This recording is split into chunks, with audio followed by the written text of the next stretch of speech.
It's the Morning Star Drive 117.8. You soaring up with sky, now's the time, don't delay. I'm sitting in my ride and it's time to fly. So let's realign, just listen and fill your mind. Hey guys, how is it going? And welcome to the Morning Star Drive on 117.8. It is Monday, April 1st, and so happy for you joining us. We are ready to start another week together with the Lord. So subscribe to us on YouTube, follow us on SoundCloud, and make sure to support us on Patreon. So today we have an exciting podcast for you. We have 2G Talks with Eddie Kweon, the Sunday Message Word Study, and of course, commentaries, updates, and news on what is happening around the world in this history today. All right, everyone, how are you doing? Yes, it is a wonderful Monday, a new start to the week, but it is also the beginning of April, so I am super grateful and thankful for all of you joining us once again. For me, man, I bit my tongue. So whenever I speak, I think it's like that part that I bit is like grazing on the side of my tooth, so I can just every once in a while I feel this little like stinger on my tongue, but I'll make it through. Yes, it's just a small complaint. I hope everyone had a great weekend, great Sunday service. It was Easter resurrection service, so that is something that I really hope that everyone will really be able to gain. And there's so much that came through that message, a lot of doctrine, a lot of explanation about the resurrection too, and hope that you guys were really able to benefit a lot from it to strengthen your faith, right? So, also remember, every Thursday we have Q&A Thursday, so get those questions ready, send them to me whenever you can. And for today's video, just make sure, if you haven't yet, leave a like, leave a comment to build our community. Just super happy for everyone joining us every weekday on the Morning Star Drive. So let's get up and support each other each and every day. This week's Sunday message title is "Do Not Stumble on Account of Me. Do not be." Oh, sorry. That was last week's title. Sorry, I forgot to change the title because this week's message is "Resurrection of Jesus' Spirit and the Spirit's Advent." Sorry, guys, I forgot to change that one part, but I have changed it now. What is the Sunday message title, everyone? It is "Resurrection of Jesus' Spirit and the Spirit's Advent." Okay, so. Okay, so guys, I'm going to have to be a little truthful about something. I got a letter back from Sunseam about, about the online church and everything else. So I'm just like, oh, yay, I got the letter back. And a little bit different than what I expected. A little bit different, right? So I don't know if you guys have heard, like, the podcast. I mean, sorry, not the podcast, like the Holy Spirit's letters that came recently. And it was talking about people making websites and stuff and talking about the trial and stuff like that too. And I think my podcast might have gotten like coupled in with that, right? So Sunseam's letter to me, which was, he said, please stop the podcast, right? And then he says, do something else, like maybe start head leading again. Right? So, like, this was the letter. Remember, I told you guys I sent him a letter of my dream, right? Of, like, doing internet ministry. So, it is a bit shocking. So, I talked to HQ, and they said that maybe, you can't just shut off your podcast right away. So, I have to do it with, they say in a reasonable time is, like, say, within 2 weeks, right? And then I will be assigned a new mission around that time. So, yeah, it's a bit shocking.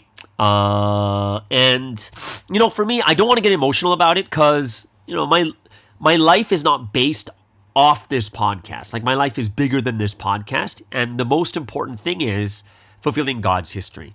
So, yeah, that is the shocking news for the week. I guess this is Resurrection Week's shocking news. So, yeah, I'm not going to, at the beginning, I was quite emotional and shocked by it. I was like, oh my gosh, doesn't he know? Like, it helps so many people, this, and this. But I thought to myself, last week's message too, Sunseam says, you can't think negatively about what is God's will, right? So let's make the best of the next 2 weeks. Let's not be upset or sad. And I don't think it's good to be sad or unhappy about this decision because it's April Fool's. I love it. April Fools, everyone. I'm not sure how many of you I actually fooled or not, but I do this every year. I get a few people every now and then. But yes, it's my April Fool's joke every April 1st, right? Now, some Asian countries may not understand April Fool's Day, but in the Western countries, April 1st, April Fools, everyone plays practical jokes on each other for fun. So yeah, it's a joke. I didn't get a letter from Sunsteam at all. I'm sorry, guys. Oh, I'm so sorry. It was getting a little bit too serious for me. I was like, I better break this right now because, I don't want it to get too serious. I'm so sorry to do this to you guys on a Monday morning. So yeah, April Fool's joke. It's a joke. It's a joke. April Fools. Ha ha ha ha ha ha. I am very, very sorry. But I'm not sorry at the same time, but I'm very sorry. I thought it was quite funny. I did. I thought it was very, very funny. So, yeah. April Fools. Woo! Was that a believable enough story? Come on, put it in the comments, guys. Was that believable enough or not? That's what I'm wondering about. Was it believable? Because, I thought to myself, it's like, oh, if I say Sunsteam's letter, it'll be more believable. Like, people will be not thinking about April Fools. They'll be like, oh, we got a letter. I wonder what Sunsteam said. So, yeah. That's my April Fools. So, if I got you, please let me know. I would love to know if I got you, at least for a couple seconds. I would love to know that, okay? So, and let me know if you guys have any practical jokes that you guys are planning to do on, friends or family or whatever it is. I would love to know. Oh, you know what? Today's actually my uncle's birthday too. My uncle in Vancouver, my mom's youngest brother. Yeah, he's born on April 1st, so it is his birthday also. So I got to make sure that he gets a big happy birthday also. Don't forget, guys, also on Tuesday evening, remember, those of you guys in the US and Canada, Tuesday evening, 6 p.m. in LA, 9 p.m. in New York, that is the live stream. It's going to be live once again, guys. I like the live a lot better. It just feels more, it feels like I'm way more connected to you guys. It really does. So I really like the live one, so I am preparing for it right now. Remember, US and Canada, it is Tuesday evening, 6 p.m., 9 p.m. Eastern, right? Or it's going to be in Asia, like Malaysia's 9 a.m. and Korea's 10 a.m. All right, so just to let you guys know, it is a live stream. I do shout outs, people who are inside the chat room. The live replay is crazy. Like, people go bonkers in there, but I'm super happy and excited about that too. So if you're in there, just let me know. It's, I'm very, very grateful and thankful. And we're slowly growing more and more. At the moment, it's been a little bit over 2 weeks now. It's actually been about 2.5 weeks. And the average over the last 2.5 weeks, we're gaining about a little bit over 50 new subscribers every week, right? So that's a great sign, right? So think about it. Every 2 weeks, it's 100 new people, 200 every month. So every, 5 months, we have an extra 1,000 subscribers. But I do see, as it grows more and more, the speed of the amount of subscribers is going to constantly go up more and more higher too. So it's going to be more exponential. But right now, at this moment, we're averaging around 53 to 54 new subscribers per week for the Rebel Pastor channel. So it is a great sign of growth. All the numbers are way better. They're just getting higher and higher. So, for instance, we have, the number of, the number of, viewers, views we have per month and stuff, everything's going up. It's at 16.4 thousand for the last 4 weeks. Remember, 2.5 is coming from the new branding. So we're 11.3 thousand more than usual, which is great. Watch time in hours, we're at 584.1 hours worth of watching over the last 4 weeks, which is 374.1 hours more than usual. And then we're at plus 128 subscribers, which is more than 80 more than usual. And we are doing really, really well. I look at the stats and the numbers and everything else, and it just makes me really happy that we're growing. That is the big thing that I like, right? Even when I look at the audience, we have 12.4 thousand unique viewers. right? All the numbers are up. Like even returning viewers, we have like 700 returning viewers, which is great because it's much different. When I look at you guys, the reason why these returning viewers is when I see 700, it's great because it means that it's more than just, what do you call it? It's more than just members that are watching. There are non-members that are watching too. Right now, the U.S. is 30% of our market is from the U.S., which is great. And then, of course, we have Malaysia, the U.K., we have India and Canada.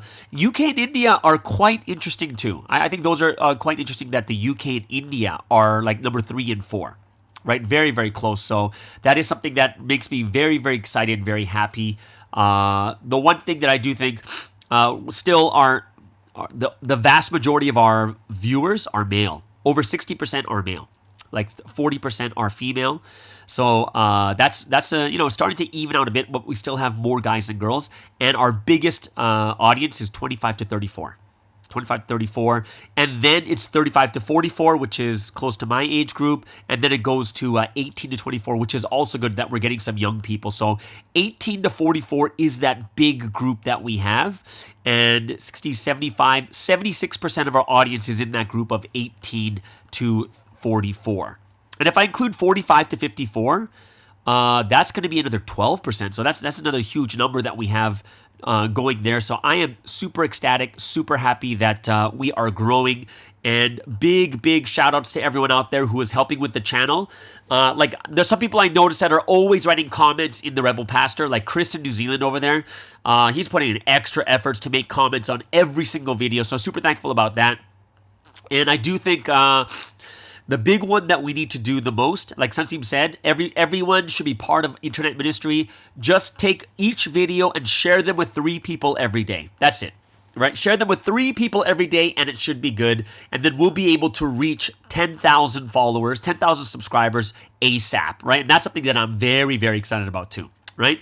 So, as you can tell, it's not just me, but like a lot of parts of the world, internet ministry is the big hot topic. Of course, for individual churches, churches are thinking about evangelism for their church. And that's, of course, that makes a ton of sense, right? You do need to still grow your churches. You do still need to bring more and more members to this history. But I do think still that a lot of people probably don't really fully understand internet ministry yet. I don't think so, right?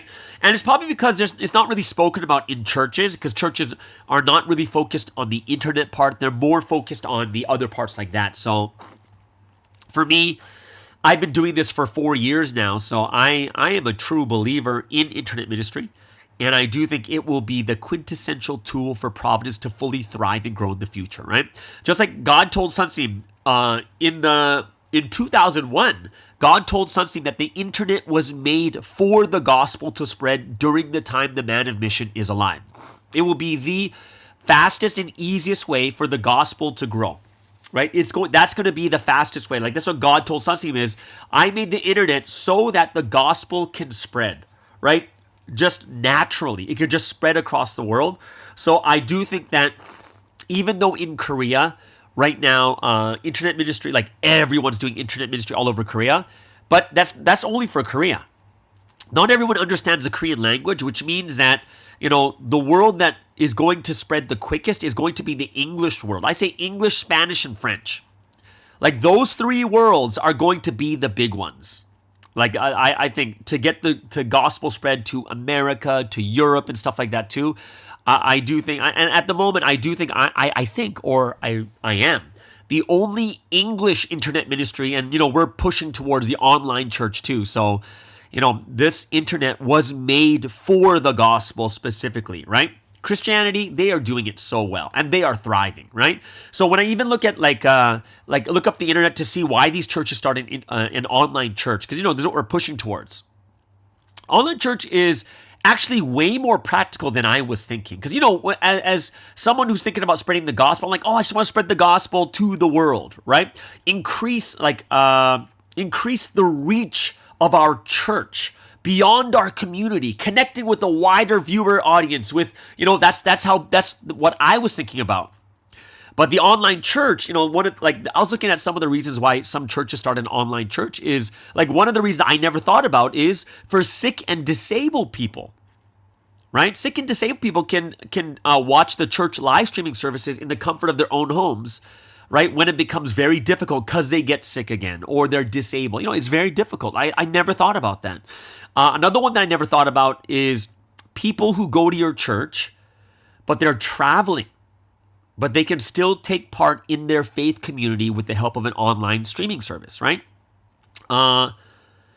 Also, there's you can broadcast like church events to the members of your church. You have like those private events only for Providence. Like you can put those out there. And then the other one I thought was very good was when you live stream services, it ensures that people can watch it multiple times if there's some parts that they want to get to understand a lot more. I think that's a huge benefit, right? So when I was looking at these reasons, I never thought about these things, but it does play a huge benefit. So here are some stats that I was looking at about online churches in the world and especially in America, right? So, all the stats for 2022 have all come out now. Right? So 2023 will be coming out pretty soon, but they said in the first quarter, the first 4 months, in the first 3 months of 2022, online church services were watched by 45% of American people. That's huge, right? 45% of American people were watching online church services. And after the pandemic, so remember, after the pandemic, online services of churches have increased, right? By 3 times. Isn't that crazy? I thought after the pandemic, people will start going to church and they'll watch less online. No. After the pandemic, the online services of churches have increased by 3 times over. So there's another thing that we have to take into consideration, right? It says 53% of practicing Christians are streaming online church in 2023, right? So they're watching it, right? And in the world, online church streaming was experienced by 40% of adults around the world have been watching online church streaming. In America, 17 million people preferred visiting church websites, these online services, rather than going to church on a regular basis. And they say that around 33% of church attendees first found their online church services across the world. Right, so these are huge stats. They said that online church services, they said 20% of Protestants preferred online church streaming once or twice a week. 16% of them watched online streams 3 to 5 times a week, and 14% watched at least 6 times. So think about that. Of the entire Protestant group, right? 20% prefer online church streaming, right? And then of the people who watch these 20%, 16% watch once or twice. 20% preferred once or twice a week. 16% watch 3 to 5 times a week, and 14% watched at least 6 times a week. Right? What is the biggest age group for watching online services? 18 to 34. So of the people watching live streams, the age group of 18 to 34 is 63%. That's huge. Right? That's a nice, good age group too. That's like right when you get to university. It's like campus to early working years. And they say that in 2022, the rate of prayer engagement from home was preferred by 44% of people. They'd rather do it from home. Online church services streamed by 53% of practicing Christians. And it's really, really powerful. So they said that in America, Americans watched online services. 45% of Americans watched online services of church, and 30% went to church. And in the U.S., 30% of U.S. adults participated in online church services for gathering information about religion. And if you look worldwide, people watching religion-focused online videos was 20% of the world. Right? So what percentage is that? That's like 2 billion people. And 15% of people in the world listen to religion-focused podcasts, right? That's why I started a podcast as the Rebel Pastor. The podcast is a new thing that I'm starting too, right? So these are really, really interesting stats. It just shows that there's a massive switch with people and what they really want to watch in the world. It's something we have to keep in mind for the future and the generations we're dealing with. It is different. It is not my generation when we're all like, you have to be physically at church. It's a different generation. Like, when I talk about the online church, one of the biggest concerns head leaders have, and the reason why they're a bit apprehensive about an online church in Providence is they're kind of worried that members will stop coming to church and only watch online. And my answer to that is, it is inevitable. It is. Like, I'm not saying everyone's going to do it. What I'm saying is there are those, a very minor few, that are more comfortable watching at home alone, right? And for those people, it's just going to happen, and we're not going to be able to stop it. It'll be a small number for sure, but it's going to happen, right? We just can't control people. We do need to look at and see whether the benefits outweigh the drawbacks of having an online church, right? And looking at the state of society, should we sit back and just say, no, we won't accept it, everyone has to come to church physically, right? Is that how we're going to deal with it? Or are we more concerned, should we be more concerned about the number of people that hear the gospel and can be saved even if they don't physically come to church, right? Or don't physically come to pre-dawn? Because, wouldn't that be awesome if everyone came to pre-dawn? Absolutely. That would be awesome. But we know the reality of life in this world too, and the generation we're dealing with. It's much different than mine, right? Like, if anything, the thing that we want, the biggest thing to fulfill God's will is we just want to grow. And do you remember that time I talked about Sunsteam when I was in the UK and we planted the Promise Church, right? And we fulfilled the promise where Sunsteam was in the UK for a couple weeks and then not a single person was evangelized, and Sunsteam felt so bad and guilty, but God showed him a rainbow and said, he promised, he said to Sunsteam, this is a promise, there's going to be life in England, right? And then when I came 7 years later, we had the first church, right? And that's what we call Promise Church. But he wrote a sign at that time and it was, sow in tears, reap with joy, right? Sow in tears, reap with joy. And I think this is true for every generation. Right now, the generation we are living in right now, we are reaping with joy the things that the people in the past were sowing in tears. Right? That's what we're doing right now. Right now, that's what's happening is all the things that the prior generation sowed in tears, we're the ones reaping with joy.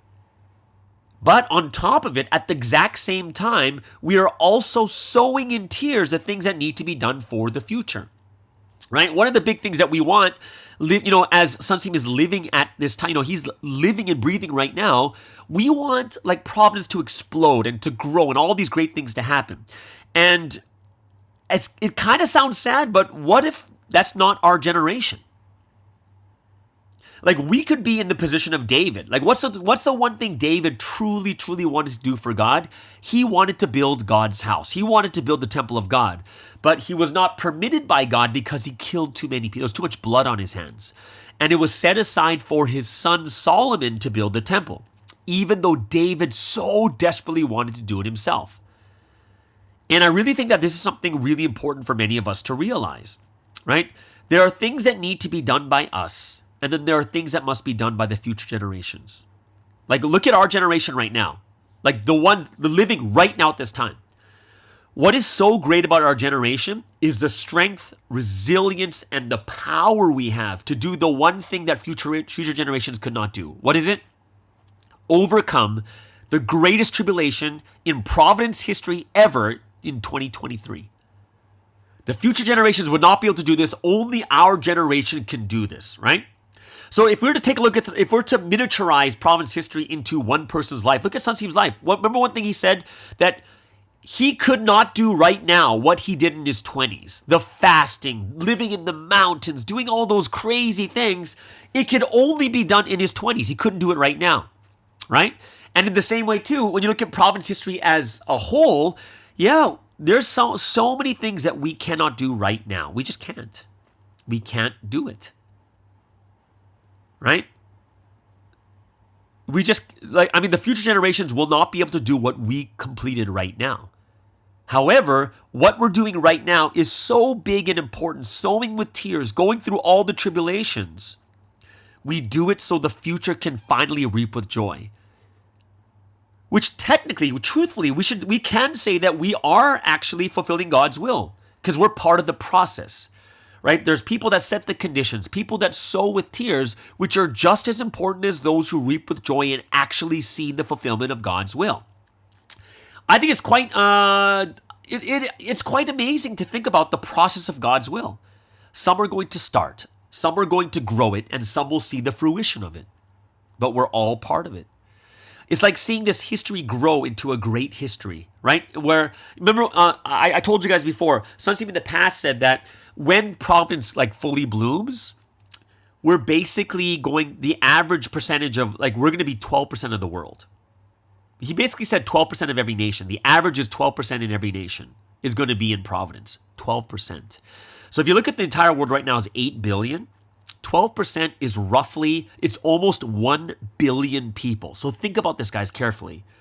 At our peak, we're going to have 1 billion people in Providence, which is what?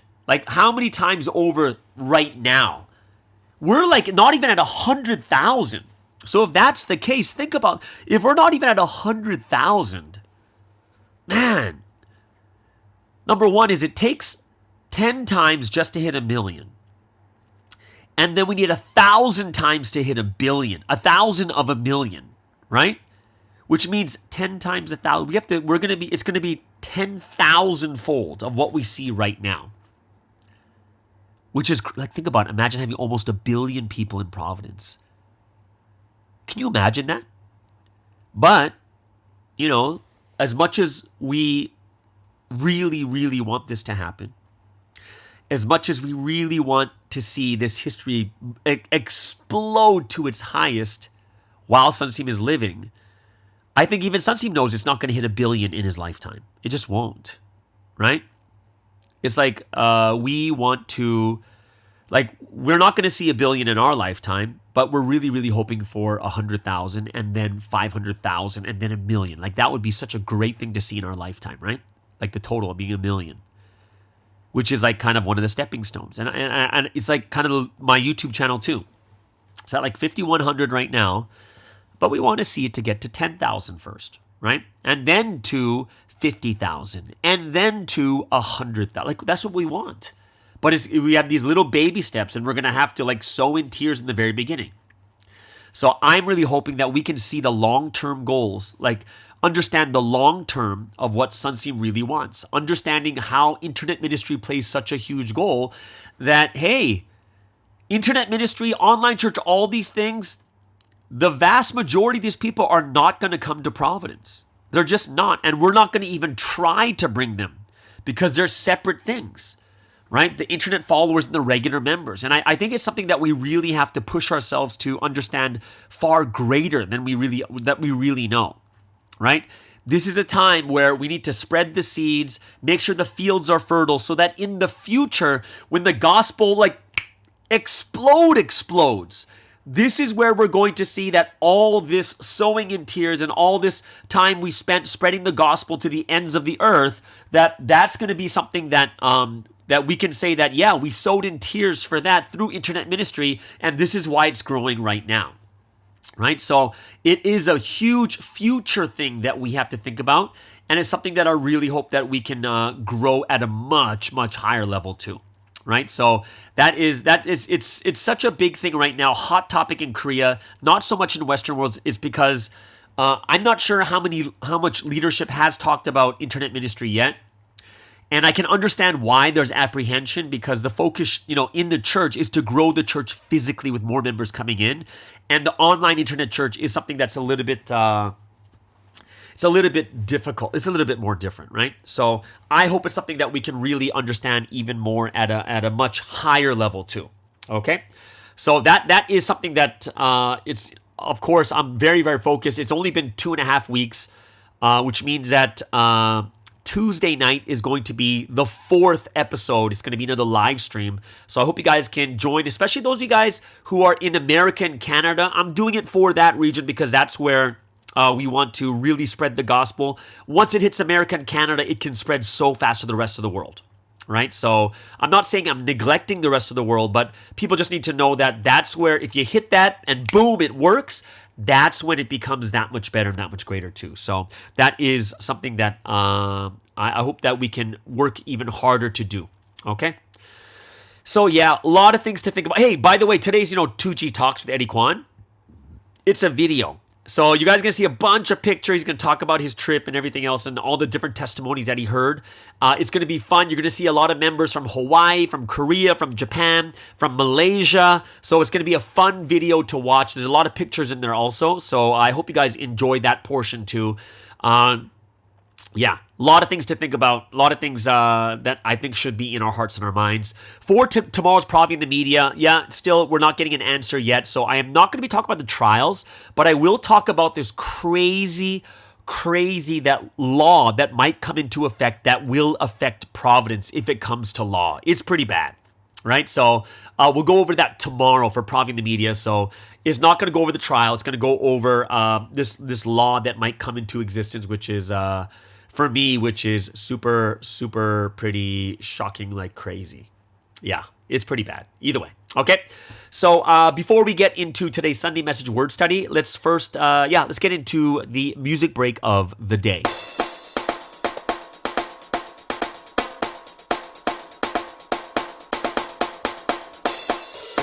Yeah, Providence represents Sierra Leone, West Africa. The rapture time has come, the rapture time has come, the rapture time has come, cause the bridegroom has come. The rapture time has come, the rapture time has come, the rapture time has come, cause the bridegroom has come. The rapture time has come, the rapture time has come, the rapture time has come, cause the bridegroom has come. The rapture time has come and I will leave in Napoli with our family, cause we realize wonderfully. The rapture time has come and I will live in Napoli with our family, cause we realize wonderfully. The rapture time has come, the rapture time has come, the rapture time has come, cause the bridegroom has come. The rapture time has come, the rapture time has come, the rapture time has come, cause the bridegroom has come. The rapture time has come, the rapture time has come, the rapture time has come, cause the bridegroom has come. This is the time of the rapture, our spirit is the rapture. We read our history together in this mission. We receive the new words, we receive the good words through the man of mission that receive the vision, that receive the wisdom and get all the passion. And get all the passion in this mission, cause our God is the God of life, not a God of death. The providence is to make sure we represent, to become a bride who listens to the word of right. Come on now, there is the word of life, there is the word of life. The rapture time has come, the rapture time has come, the rapture time has come, cause the bridegroom has come. The rapture time has come, the rapture time has come, the rapture time has come, cause the bridegroom has come. The rapture time has come, the rapture time has come, the rapture time has come, cause the bridegroom has come. The rapture time has come. If you're still waiting, ladies, it's better hear this one. Christ has come to the man on mission. Some sound a hit, this one and take action. You living out stuck, you better wake up and take this mission and stop. Let's move, come on, let's set this fall, cause us this vision we must fulfill, say. The rapture time has come, the rapture time has come, the rapture time has come, cause the bridegroom has come. The rapture time has come, the rapture time has come, the rapture time has come, cause the bridegroom has come. The rapture time has come, the rapture time has come, the rapture time has come, cause the bridegroom has come. Because of the rapture now we are in joy, so never for life to be destroyed. So now I can say, so now I can say, so now I can say, we live in joy, we live in joy. So now I can say, we live in joy. So now we are raptured. The rapture time has come, the rapture time has come, the rapture time has come, cause the bridegroom has come. The rapture time has come, the rapture time has come, the rapture time has come, cause the bridegroom has come. The rapture time has come, the rapture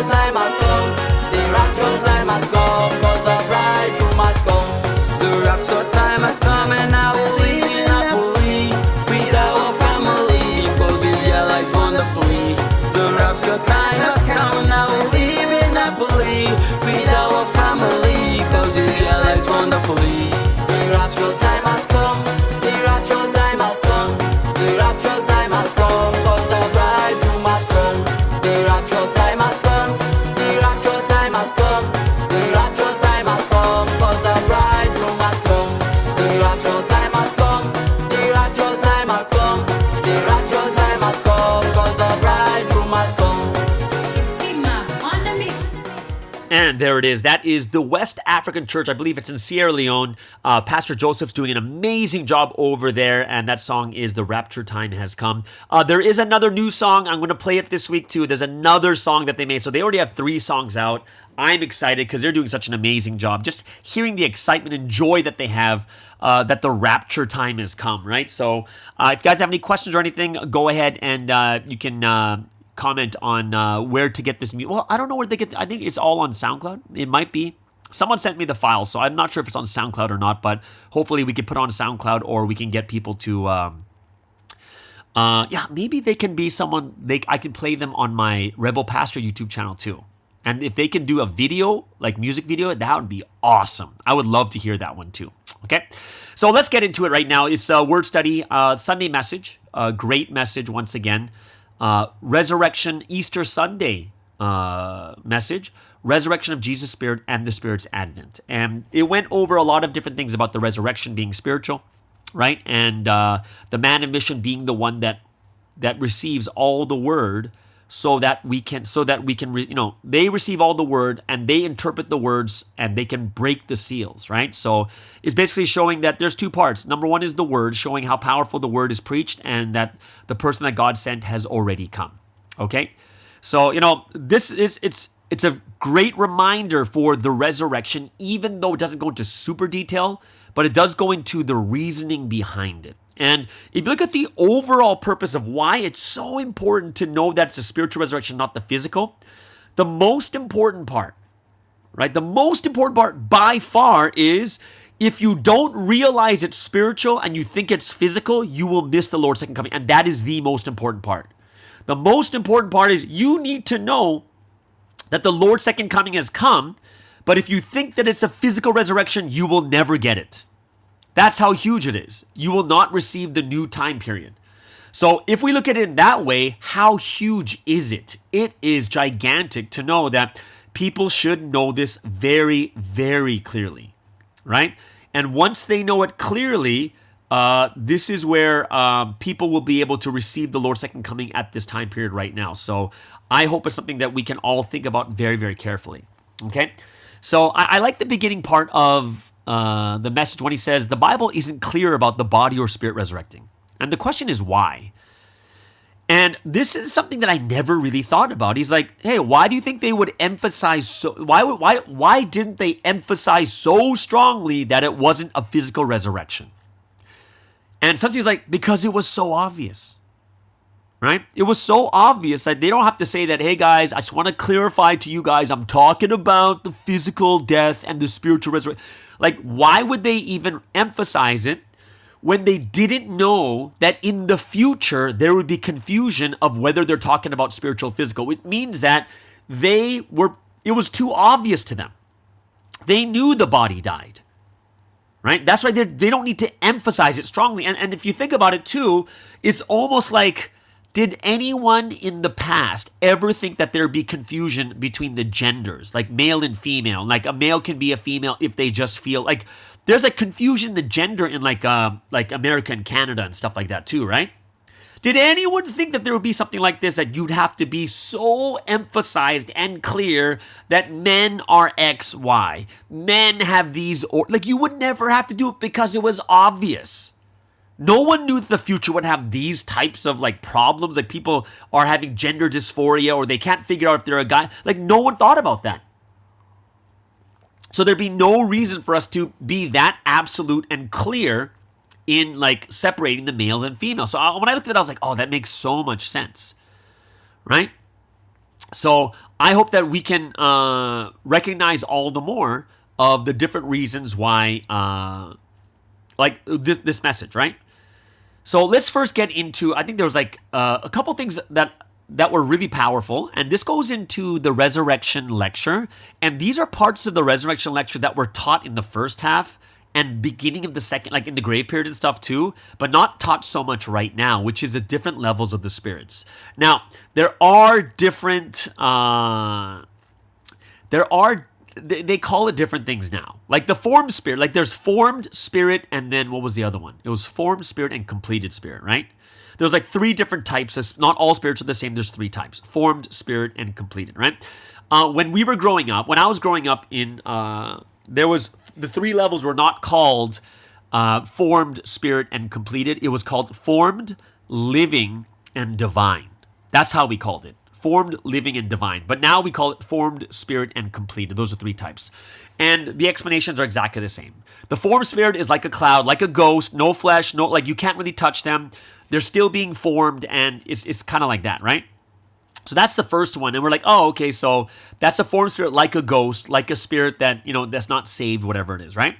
And that coincides with the Old Testament time. Why? Because the Messiah hadn't come and people have not been saved yet. However, when does a spirit become the spirit level?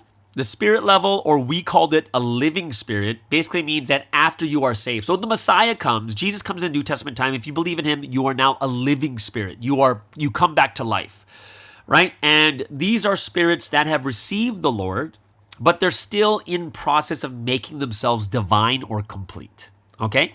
And then, of course, that is with the New Testament time. And last but not least is a completed spirit, or the divine spirit, which is resurrected. It is completed. It has now it's not literal flesh and bones, but what it's saying is you can touch it, you can grab, right? And this is something that was very, very interesting, because this is what those questions that people bring out is, hey, how did Jesus eat fish with Peter? How did Thomas touch Jesus's holes in his hands and his body? And these are, this is where the explanation actually comes from. Right? So, we have to understand there are 3 levels. Just as there's 3 time periods, Old Testament, New Testament, Complete Testament, there's going to be 3 levels of spirits. So if you're just at an Old Testament level, you have not received the Messiah, you're just formed. You're not really living yet. Why? Until the Messiah comes, until you receive salvation, you're not really living. You're not really a spirit yet, right? And then the New Testament comes, and that's the Son level, and these are people in process. Right? And then finally, Complete Testament, the completed or divine level. And these are for the people who have reached, that time. So the way the Sun put it was, cold water is the Old Testament. That's like your spirit. Thin ice is the New Testament, and solid ice is the Complete Testament. In the past, we would say the Old Testament was like steam. It's still water, but it's steam, like gaseous, and you can go through it. And the New Testament was water, and then the Complete Testament was solid ice. But I guess it's been revamped to cold water, thin ice, and solid ice. Okay, which is kind of true, because even with cold water, you can still go through it, right? You can still put your hand through water, right? So that still makes sense. And it's something that we do need to learn. Like, that's something we've already learned in detail in the past. We all did, right? Like when we learned this before, we're like, oh, so this is how that happened. Oh, this is how they touched Jesus. Oh, this is what happened. Like, even when we saw that, that's where the explanation comes in, is when Mary went to go hug Jesus, Jesus says, do not touch me, right? And why did he say to Mary, don't touch me? Is because he was still being formed, right? He was still at the forming level, right? Which means that he just died, and now his spirit is forming, which means that, imagine Mary goes to hug Jesus and she goes right through him, right? Then she'll freak out, like, oh my gosh, it's a ghost kind of thing, right? But Jesus, for her sake, said, hey, don't touch me. I'm still forming. And then by the time Thomas touched him is when his spirit was fully developed and it became divine. And then you can touch his spirit, right? So that's why, through this, we get the explanations on those things too, right? So it is something that we did learn in the past, and I hope it's something that we can realize more deeply too. So let's go into the 8 or 9 different reasons why the spirit, the body, why it's not a physical resurrection, right? So these are a lot of these we know. And number one is, if Jesus really came back physically, then why don't you just show yourself to everyone and say, hey guys, you said that I didn't resurrect. Boom, I'm back. And then he has a service, and then everyone says, oh my goodness, he came back to life. We should believe in him, right? Why didn't he do that? If his whole point is to go preach, why don't you just do that? Show yourself to the religious leader and say, nah, nah, nah, nah, nah, kind of thing, right? But no, he doesn't do it. Second reason, right? Why didn't he stay longer than 40 days? If you're there to preach the gospel on the earth, if you're there to save as many people as possible, why stay only for 40 days? That's the whole purpose of the Messiah. Why didn't you preach it to your 70s, right? And the answer is because his body died. He was finished in the body. Number 3, right? When Jesus, it says people think that Jesus' body sent to heaven. However, we already know, like 1 Corinthians 15:50 is, flesh and blood cannot inherit the kingdom of God. It just doesn't happen, right? So there's another problem. The fourth one, wouldn't Jesus have appeared to the Jewish leaders and people to prove themselves? And that's something I did talk about there too, right? Number 5, why didn't disciples recognize him right away? That's another thing. He took another form. Even Mary, who was so close to Jesus over the last 3 years, couldn't recognize him. That doesn't make any sense. If you were with someone for 3 years straight and then he died and for 3 days you never saw him, why would you not recognize him? It's like, put it this way, guys. I know that Rachel is coming to Malaysia in June, I believe. I haven't seen her in months. Do you think I'll look at Rachel and say, who are you? Or would I be like, Rachel, I haven't seen you. Oh, you've grown. Like I would be more like that. I'd be like, oh, cool, right? I wouldn't be the other way saying that, oh, this is, who is this stranger? Why didn't she recognize Jesus? The two disciples on the road to Emmaus, why couldn't they recognize him? Peter was fishing, didn't recognize Jesus, right? So it's because he was in his spiritual body, and people need to recognize him through what he preached, right? So that's something that's reason number 5. Reason number 6, right? And Susie talked about this beginning is when Jesus in Luke chapter 24, verse 25 and 26, Jesus said that, at the Last Supper, I need to enter into glory. It means that his body has died and his spirit, he has to go in spirit to the heavens to enter into his glory, which means to go to heaven, right? Was that during the Last Supper? Was it during the Last Supper? Right? It was Luke 24, verse 25 and 26. And this is, this after he rose from the dead on the road to Emmaus, right? So that's kind of what, this is what Jesus said. So when you look at this, he has to enter his glory. And what Jesus says to Sunseam is like, yeah, that's me going to heaven. That's my glory. The glory, how can you have any other glory besides going to heaven? Right? Number 8? Number 7. If Jesus resurrects in his body, then he has to come back in his body. And that's where the fault comes in, which means they'll never see Jesus. After 2,000 years, didn't come in his body. God carries out his history when the time comes, right? He carries out things as promised, but the body, everyone expected in the year 2000 for Jesus to come back, but he never came, right? So when you look at this, is the fault about this is you'll never see the way that God works. You see how God works, he always works through a body. Right? Now, Jesus and God are both spirit. God, John 4:24, God is spirit, so his worshipers must worship in spirit and truth. So many times the Old Testament says he comes in, God himself won't come, but he came in the form of Jesus. Right? Which means spirit works through Jesus. Which means Jesus died in the body and he goes up to heaven, ascends, in Acts chapter 1, verse 10 and 11. But then he says he's going to come back the same way, which means it really makes a difference whether you believe it's a body resurrection or a spiritual resurrection. Right? The 8th one was Jesus at the Last Supper in Matthew 26, verse 26 to 29, when Jesus himself says, look, drink this wine because the last time we're going to drink like this together. The next time we drink, it's going to be in heaven, which means that he's going to die, he's not going to be in the body anymore. Right? Just that verse, that phrase contains everything. Hey, guess what? It's the last time. The next time we're going to drink in heaven together. Right? His last time to drink with disciples in the body. And this is why, for a lot of us, it's a big, powerful thing that all of us have to start reading the Bible again. Because if Sunseam says, read the Bible carefully, number 1 is you got to be reading the Bible already. Look at the Bible as a whole. Then you're going to know if you're talking about the spirit or the body. Look at the Bible as a whole. What the Bible says about the body and the spirit. Right? So that is something I really think that all of us have to understand even more. Right? So only person who can interpret it is the man of mission. Now, 1 Peter chapter 3, verse 8, the ninth evidence. 1 Peter chapter 3, verse 18 to 19, that's what Peter says, he died in the body and was made alive in the spirit. So it's very clear about Jesus dying in the body. The body died on the cross and the spirit came to life. And then he went to preach the gospels to the spirits in prison right after, right? So that's something that's like, those are the 9 different reasons that we can bring up to people like straight off the top. Like, hey, this doesn't make any sense. This does not make any sense, right?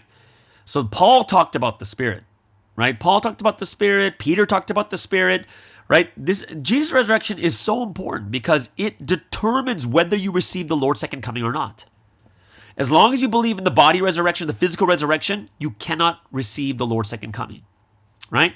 And I like what Sansim said when he talked about the difference between grace and truth, right? He says, why did people betray? Why did people leave this history? Because they were caught up in grace and they did not stand in truth. And I think that's something when I look at myself, I am more of a truth person, like doctrine, teaching the Bible, things that are reasonable, make sense to me, not caught up in the grace part. Sansim said that grace is like the flesh, the body weight. It goes up and down. However, truth is the bones, and the bones don't go bigger and smaller. Truth, like the bones don't change. And if we want to be solid in our faith has to be rooted in bones first. It's not saying that grace is not important. Grace comes and goes, but if you have the truth, no matter what, you have the structure, you have the basics, right? So I hope that's something that we really recognize and realize to the next level too, right? God is going to come, right? So he's coming, but he's coming in spirit. And then we went to the next part of the message was more about realizing more deeply about God's spirit coming, and there's going to be a physical body. And it did go through Elijah, right? Elijah's ascension in a whirlwind. Then you see him in the transfiguration. And I thought one thing that was quite interesting that I thought about while he was talking about that is if Elijah came back in the body, right? So if John the Baptist was physically Elijah, then on the Mount of Transfiguration, why wasn't John the Baptist there? Right? Well, he died, but then you see the spirit of Elijah, the spirit of Moses. If Elijah ascended to heaven in body, like some of the things some things talk about, like, yeah, then his body had to travel through space. He wouldn't be able to survive 15 billion light years, right? So we have to be those that understand the words that deeply, right? And, there's so many prophecies in the Old Testament that talked about Jesus. Isaiah 66 about the judgment of fire, Daniel 7:13 coming on the clouds, Micah chapter 5 verse 2 coming from the lineage of David, right? And it was all talking about Jesus. It was God was coming. Like even Isaiah chapter 11 verse 1 and 2, it says the Spirit of the Lord will rest upon the person who is coming from the lineage of Jesse or King David, right? So it's talking about Jesus, but Jesus came not as God. He came, there's a physical body that came. And you can see that he fulfilled all the Old Testament prophecies, which in the same way, we know that these are the things that are talking about this very time right now, that if you look at like Matthew 24, verse 29 and 30, 29 talks about the sun, moon, and stars. Verse 30 talks about coming on the clouds, right? 2 Peter chapter 3, verse 10 to 13 talks about the fire. It's exact same prophecies. The problem is we're looking at that and saying like, whoa, these are exact same prophecies. So why are we looking in like such a different, like why are we looking physically when Jesus came? It happened in a spiritual way. And the way that Sansim said it is because we suffer at the hands of the ignorant. We have to learn clearly. Even Christianity will suffer at the hands of the ignorant. Right? And that's why we have to read carefully, read the messages over, read the Bible carefully, right? This is when we're not going to get shaken. That's going to be the biggest difference. Is there's the people that are focused on grace, and then there's the people that are focused on truth and grace. We need both. We need both. Because once you leave, you're done, right? Because remember, it's like once you deny the one God sent, then you're denying God himself. That's how big it is. That's how huge it is. That last part seems like going, imagine if you found the treasure hidden in the field. You keep the knowledge to yourself. You sell all your possessions, you buy that field. Right? There's that funny video where there's people pooing and peeing on the field, right? I'm not sure what that meant. But he's like, truth is a treasure. The new time period is the treasure. Keep that knowledge. Sell your possessions, buy the field. Realize, oh, this is everything. That's everything. You see, regardless of how many dogs are barking, regardless of how many people are coming against us, God's going to carry out his history no matter what, 100%. 100%. So we have to be those that do what? Guess what? Become a master of this time period. You have to be an owner of this time period. And it has to do with us realizing what the rapture truly is. Like the fulfillment of becoming the counterpart of love to God. Know correctly, know precisely. God's taking action. Absolutely. And I like this one point here is he says, if you want to find the precise answer, you need to know the question precisely too. That's an interesting thing. Right? I thought that was very, very powerful too. Right? That last thing, of course, is in order for God's good perception to enter you, throw away your own perceptions 100%. Right? Your hard work is in vain if you do it with your own perceptions, because what the message said was, when people solve something, they also cause more problems. There's always going to be pros and cons. But when God solves it, it is done. And I think that's a powerful reason that we have to think to ourselves is, no. We have to do this the proper and best way. Okay? So yeah, very, very interesting. Awesome word study. Love the Sunday message. Hope you guys really, really enjoyed it too. And of course, like I said, we have 2G Talks with Eddie Kweon. He's got a video that he made for us and picked a lot of pictures to look at too. And I hope you guys will enjoy it. But before we get into it, let's get into the last music break of the day.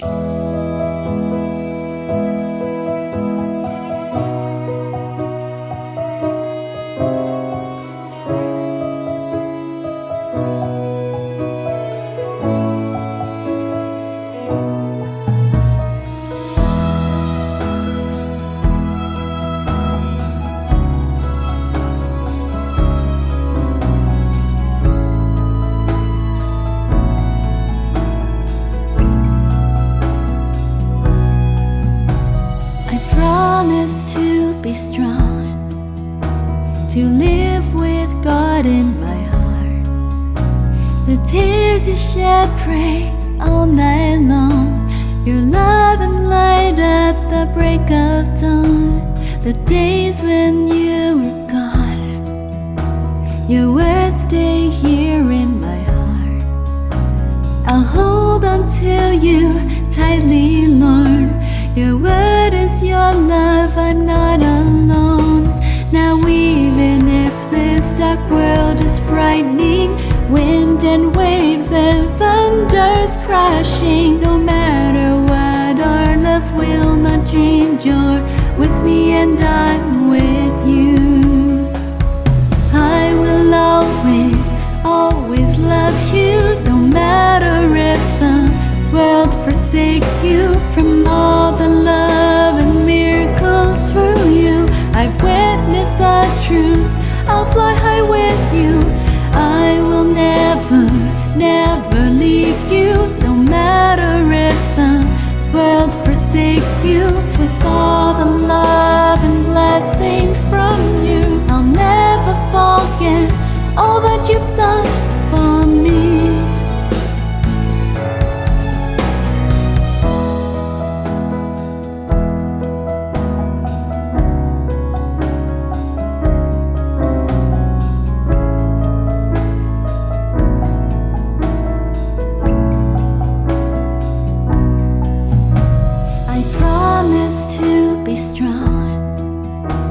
To live with God in my heart. I will not waver to wrong thoughts. I'll stay right here where I belong. You suffered all along. Your wounds lie deep in my heart. We'll guard you, Lord, till your pain's gone. We'll comfort you, so lie in our arms. Now even if this dark world is frightening, wind and waves and thunder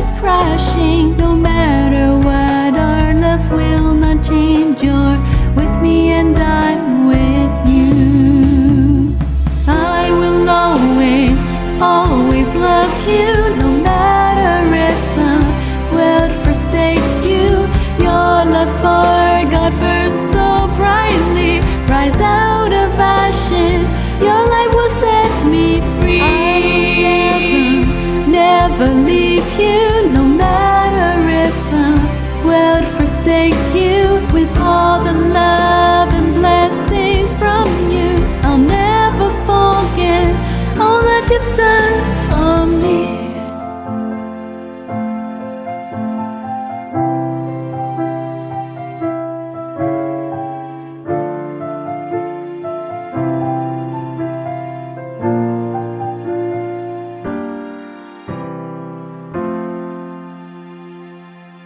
All right, so let's get into our final segment on this wonderful Monday. Of course, 2G Talks with Eddie Kweon. He is now officially back in the U.S., and he made this video for us with his entire trip from Korea to Malaysia to Japan and back to Korea. Hope you guys enjoy this. This is Eddie Kweon over there in San Francisco with 2G Talks.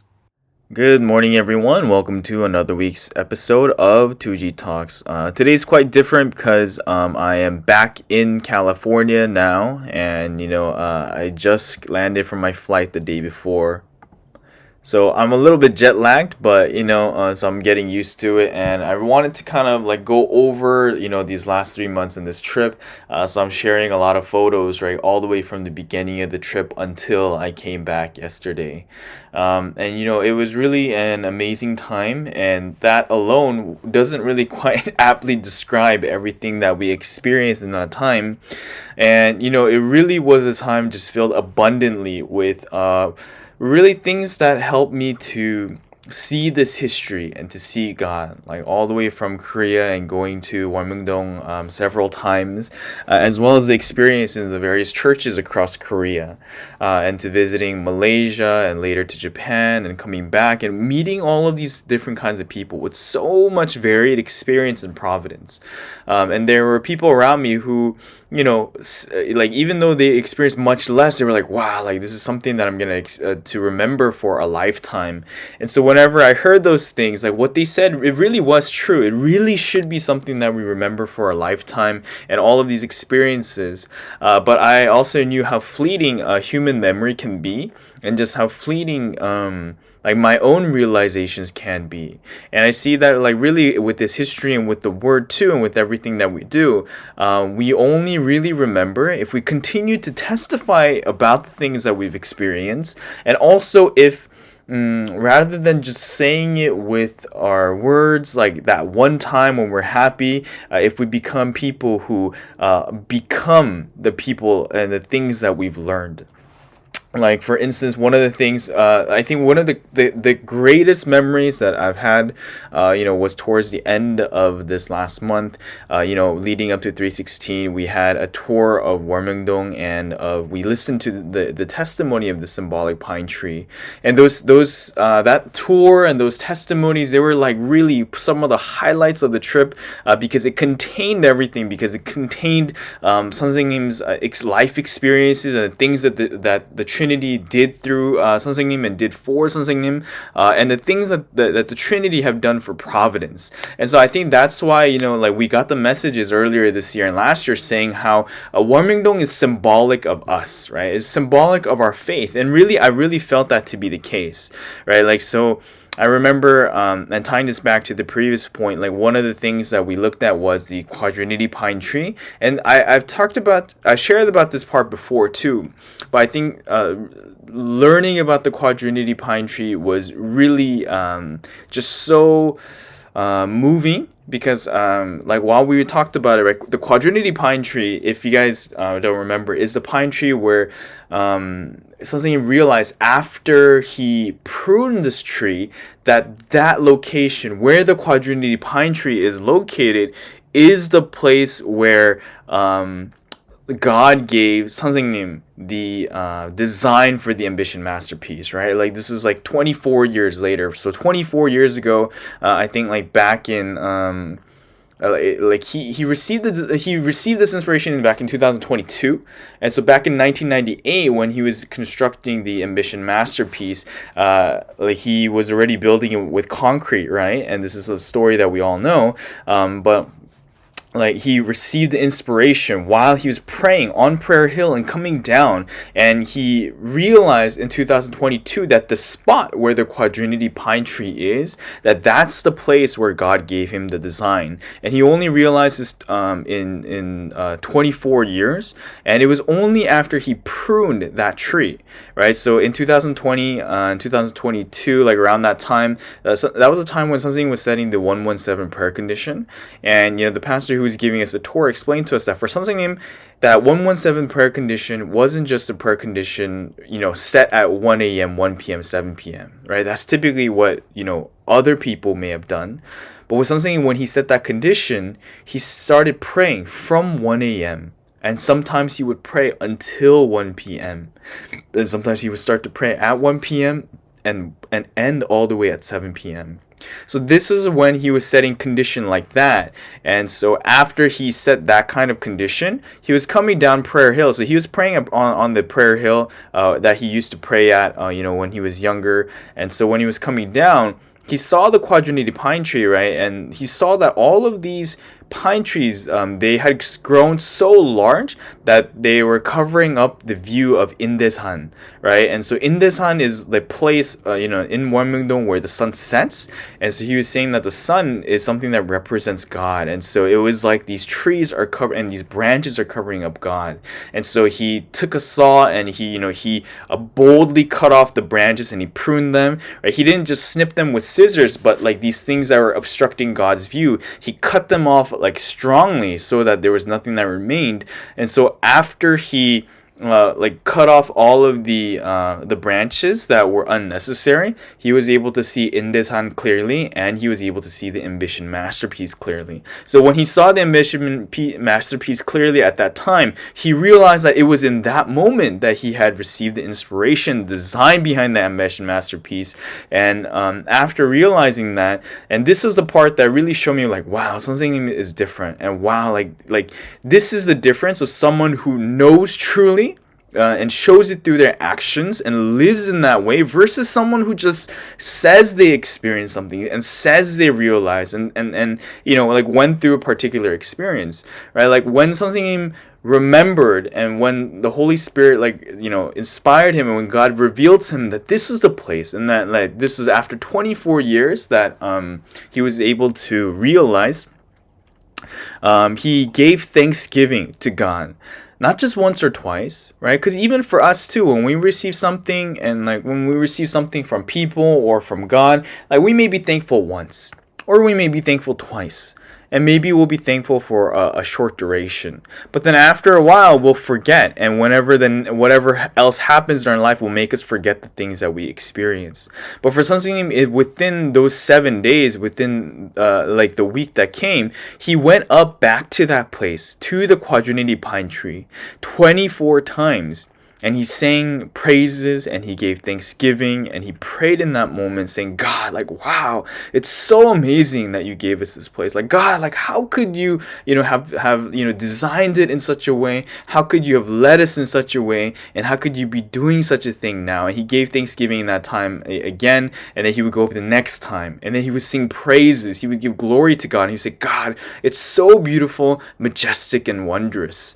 And in those moments when he gave thanksgiving that way, God gave him even more, right? And so that's when he went down to the Ambition Masterpiece and he cleared out all of the brushes that were there that had flowers, because those flowers, when they would wilt and die, they would get on the rocks and leave these stain marks. And so when he cleared up all of the core of the problem and just got rid of these brushes that were covering up God's image, once again, he saw the image of the eagle that was by that rock that says love lives, 생명을 사랑하라.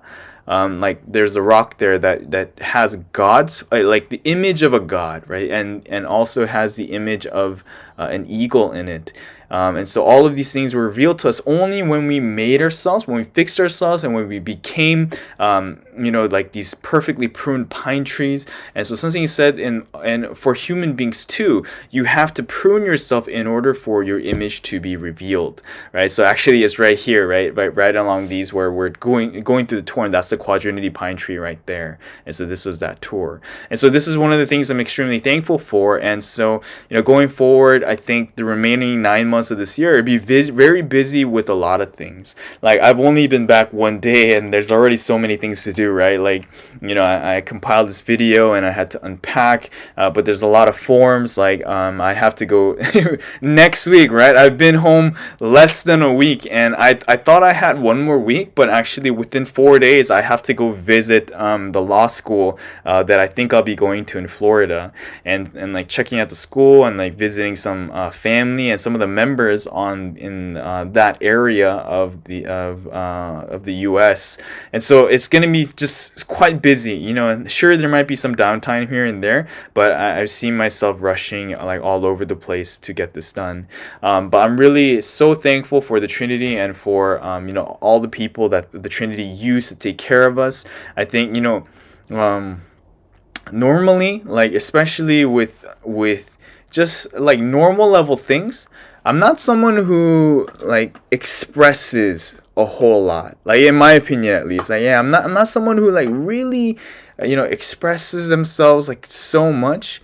But, like I found myself during the entire 3 months there just like saying thank you so much to the people and also to the Trinity. And so for me, like when I say something once, like I really, really mean it. And of course, we should be someone who, of course, says it more than just once.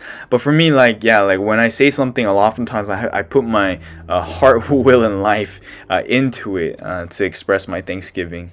But yes, I think, as speaking today, I really feel that this is something that I need to give thanksgiving, not just for the rest of today and for the rest of this week, or for the rest of this month even, but really for the entirety of the year going forward and for the rest of my lifetime. But even all of the great things that we've experienced today, we can so easily forget it tomorrow. And so I see that this is something that we have to make a part of ourselves and that we absolutely have to take action on. Otherwise, this is something that Satan takes away from us. So I hope I can kind of realize, like, in like the various kinds of ways and the various kinds of things that I need to take action on related to this, because there's so many things that we could be doing, right? So if you guys have any ideas, feel free to leave them in the comments below. I'm sure there will be things too, but even coming home yesterday, I was like, wow, like I feel like I shouldn't just come down from going up to this mountain to see God and just forget the things that we've experienced and the things that we've been given. And so, yes, so these are all of the photos. There were so many, so I couldn't fit them all. But if you see any familiar faces or any familiar places, I hope that you can find yourself there. And hopefully that you guys will be able to visit, whether this year or sometime in the future. So that's it for today's video. I thank you guys, and I'll see you guys on next week's episode of 2G Talks. And thank you so much, Eddie, for a wonderful video that you have made, putting all those pictures together. I'm sure many people enjoyed the pictures of Wolmyongdong and the pictures of all the people you went to visit and such too. So big kudos out to you for all the hard work that you're doing. Even on your vacation, you're making these 2G Talks too. Okay, so there it is, guys. That is today's Monday podcast. Hope you guys super enjoyed it as much as I have. Have a wonderful and awesome day, and we'll see you guys again tomorrow on the Morning Star Drive on 117.8. It's the Morning Star Drive 117.8. You soaring up with sky, now's the time, don't delay. I'm sitting in my ride and it's time to fly. So let's realign, just listen and feel your mind. I'm burning with desire and the passion.